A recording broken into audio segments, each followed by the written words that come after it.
All right, so here's a little training sample for internal hip rotation of the hip. In this 40-second segment right here, first video, I am at end range. I've kind of rigged my foot up against a rack. I have pulled my pelvis, torso, everything, so I can feel a stretch in that right hip and internal rotation.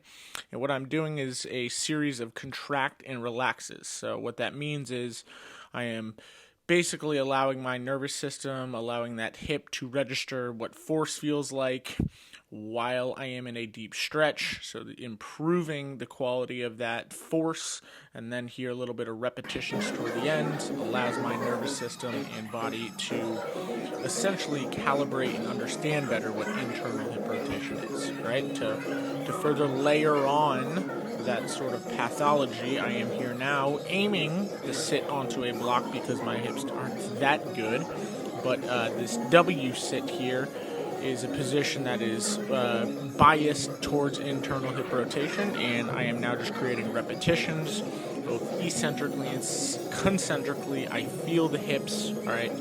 A good no-no in this position would be the fact that if you feel knees, because we are here training our hips instead, right?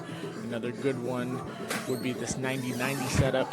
So I have a band pulling my hip out. Yes, it's my knee, but it's truly my hip into external rotation.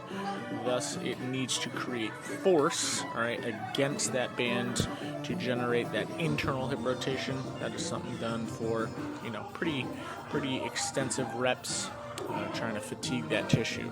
Next, we are up in horse stance, so a nice wide stance here, 6 foot, if you will, and I am just doing squats.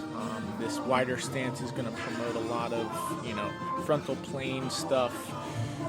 Adductors, abductors should kind of be felt as well, but allowing the knees, I'm going to put that in quotes, do what they want. This is further layering on internal rotation at that hip. And last but not least, just to kind of engrave all of the patterns and strength that I have done prior and previous in the session, I'm here now starting in bear sit and just trying to drive each hip, what it looks like knees, into IR while trying to keep the other side pretty stationary. So this is just a sample workout. Give it a try.